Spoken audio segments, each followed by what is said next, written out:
لو انت من الناس اللي بتاكل بكميات صغيره بس بتزيد في الحجم بسرعه، او لو جربت تعمل دايت بس بتلاقي الموضوع صعب ومش عارف تنزل في الوزن، يبقى الفيديو ده هيفيدك جدا جدا، علشان هعرفك فيه على خطوات سهله وبسيطه تقدر بيها تنزل في الوزن بسرعه، وكمان تزود معدل حرق الدهون اللي في جسمك بشكل كبير جدا.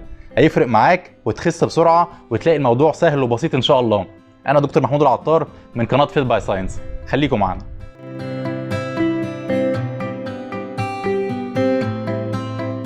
في الأول تعالوا نعرف مع بعض إيه هي العوامل اللي بتتحكم في معدل الحرق، وهما باختصار 6 عوامل: الجينات والسن والوزن والتمرين والدايت واللايف ستايل أو نظام يومك وحياتك عموما.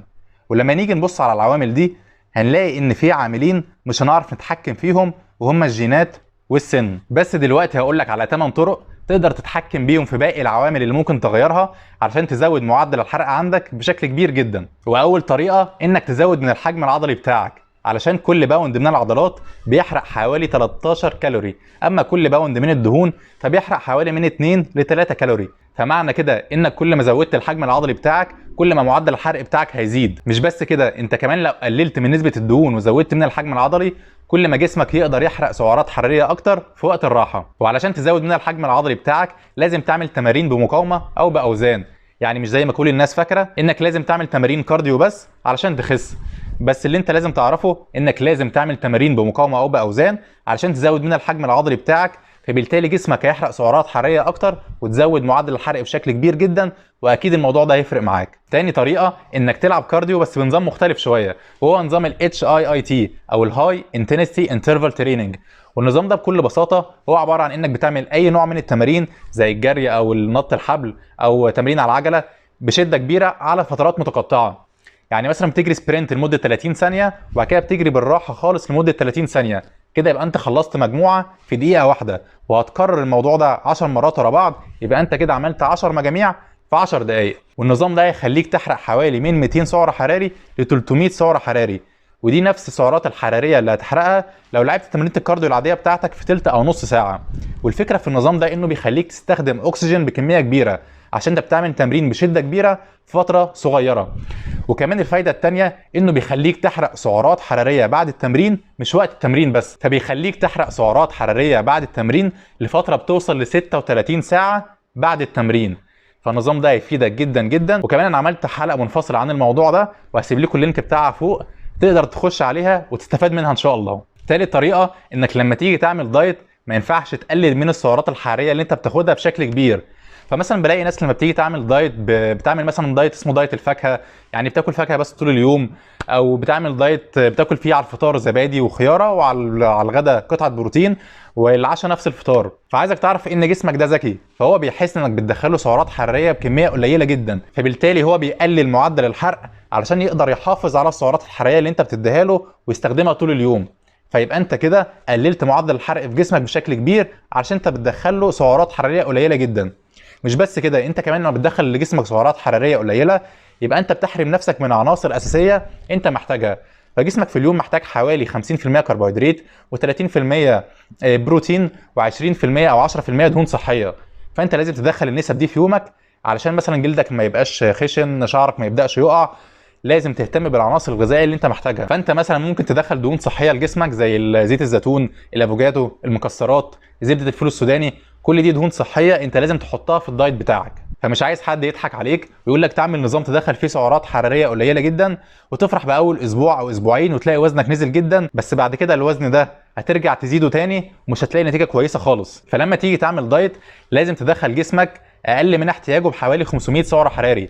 يعني انت لو احتياج جسمك في اليوم 2500 سعر حراري لازم تدخل جسمك 2000 سعر حراري بس، يبقى انت كده قللت 500 سعر حراري، ودول هتقدر تخس بيهم حوالي نص كيلو او كيلو في الاسبوع، ودي النسبه الطبيعيه اللي انت المفروض تخسها في الاسبوع الواحد. رابع طريقه انك تزود من كميه البروتين في الاكل بتاعك، علشان في حاجه اسمها ثيرمال افكت اوف فود، ودي بكل بساطه عباره عن كميه السعرات الحراريه اللي جسمك بيستخدمها علشان يهضم نوع معين من الاكل. وجسمك بيستخدم سعرات حراريه بشكل اكبر لما بيهضم البروتين. فمثلا لما جسمك بيهضم البروتين معدل الحرق بيزيد بنسبه من 15 ل 30%، على عكس الكربوهيدرات اللي بتزود معدل الحرق عندك من 5 ل 10% بس، اما الدهون من 0 ل 3%. فمعنى كده انك كل ما زودت من كميه البروتين كل ما زودت من معدل الحرق في جسمك بنسبه من 15 ل 30%. فتقريبا لو كلت كميه بروتين كبيره في اليوم هتحرق حوالي من 100 ل 200 كالوري زياده عن المعدل الحرق الطبيعي بتاعك. وكمان في فايده تانية مهمه جدا جدا للبروتين، انه بيزود من الاحساس بالشبع عندك. فكل ما زودت كميه البروتين كل ما هتحس انك شبعان، فبالتالي هتاكل بكميات اقل ومش هتحس بصعوبه الدايت اللي انت عامله. خامس طريقه هي شرب القهوه.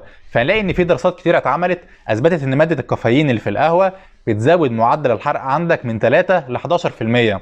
علشان كده هتلاقي معظم ادويه حرق الدهون بيخش فيها ماده الكافيين بشكل اساسي. بس مش معنى كده انك تعتمد على القهوه وما تهتمش بالدايت بتاعك. فالدايت ده اول حاجه لازم تهتم بيها، وبعد كده القهوه دي بتبقى عامل زي باقي العوامل اللي انا بقولها في الفيديو، هتقدر تساعدك انك تحرق سعرات حراريه بشكل اكبر خلال اليوم. وعلشان تلاقي اكبر استفاده منها حاول تشربها قبل التمرين بحوالي نص ساعه، علشان كمان القهوه هتخليك مركز في التمرين، وبالتالي انت لما بتبقى مركز في التمرين هتعرف تعمل مجهود اكبر، وبالتالي هتحرق سعرات حراريه بشكل اكبر. فيبقى انت لازم تعتمد على القهوه في الدايت بتاعك، ودي حاجه اكيد ان شاء الله هتفرق معاك برضو. سادس طريقه هتكلم عليها هي اللايف ستايل او نظام حياتك عموما. فعايزك تعمل مجهود وتتحرك اكتر خلال اليوم. فانت مثلا لو نظام شغلك او مذاكرتك بيخليك تقعد كتير على المكتب، حاول كل ساعه او ساعه ونص تظبط المنبه بتاعك علشان تعمل اي مجهود. فبعد الساعه دي سيب اللي في ايدك وقوم اتمشى في الاوضه، ممكن تعمل استرتشات بسيطه لجسمك، ممكن تعمل اي تمارين بسيط زي الضغط او البطن، اعمله بس في 5 دقائق وارجع اعمل اللي انت بتعمله تاني. ومثلا لو انت متعود تستخدم الاسانسير بشكل كبير، حاول تستخدم السلم، فاطلع وانزل السلم، ومع الوقت هتلاقي ان الموضوع بقى سهل وبسيط بالنسبه لك. وبرضه لو انت متعود تركب مواصلات بشكل كبير او تستخدم العربيه، حاول تروح مشاويرك مشي. فحاول زي ما قلت لك تجمع كل الحاجات دي مع بعض، تتمشى في الاوضه، تعمل استرتشات، ما تطلعش في الاسانسير، اطلع على السلم، روح مشوارك مشي، مش لازم تركب عربيه او مواصله. لو جمعت كل الحاجات دي في نظام يومك هتحرق سعرات حراريه بشكل اكبر، وصدقني هتلاقي وزنك بدا يقل اسرع من الاول. سابع طريقه انك تزود من كميه شرب الميه.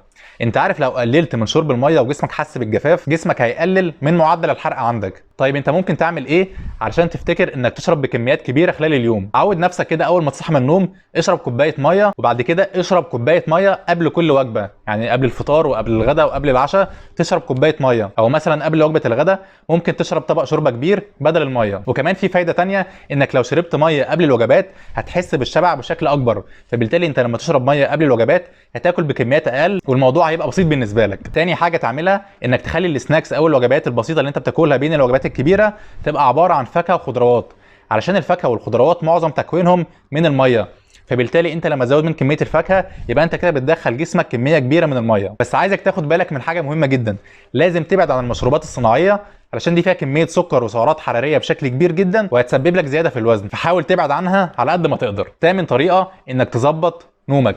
فكلنا متعودين مثلا عشان الشغل او علشان السهر والمذاكره او علشان اي حاجه ان احنا مش عارفين نظبط مواعيد نومنا، بس للاسف الموضوع ده ممكن يعمل لك مشكله كبيره جدا. فهو ممكن يسبب لك زياده في الوزن علشان هو بيغير من هرمونات في جسمك ممكن تقلل عندك من معدل الحرق. فالنوم بيأثر على هرمونين مهمين جدا مسؤولين عن الاحساس بالشبع والجوع، وهما الليبتين والجريلين. الليبتين ده هرمون مسؤول عن الاحساس بالشبع، والجريلين ده هرمون مسؤول عن الاحساس بالجوع. فلو انت ما ظبطتش نومك هيقل عندك مستوى هرمون الليبتين وهتزود مستوى هرمون الجريلين، فبالتالي احساس الجوع عندك هيزيد وهتاكل بكميات اكبر ومش هتعرف تنزل في الوزن. في النهايه عايز اقول لك انت المسؤول عن معدل الحرق بتاعك، ما ترميش اللوم على سنك او جيناتك. فانت تقدر بالتغييرات اللي قلت لك عليها في الفيديو انك تزود من معدل الحرق بتاعك وتوصل للنتيجه اللي انت عايزها ان شاء الله، وتخس وتعمل الفورمه اللي انت نفسك فيها.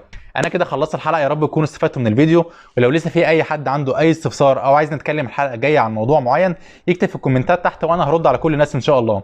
وما تنسوش تعملوا لايك للفيديو وسبسكرايب للقناه علشان تشوفوا كل الفيديوهات الجديده ان شاء الله. كان معكم دكتور محمود العطار من فيت باي ساينس، شكرا ليكم.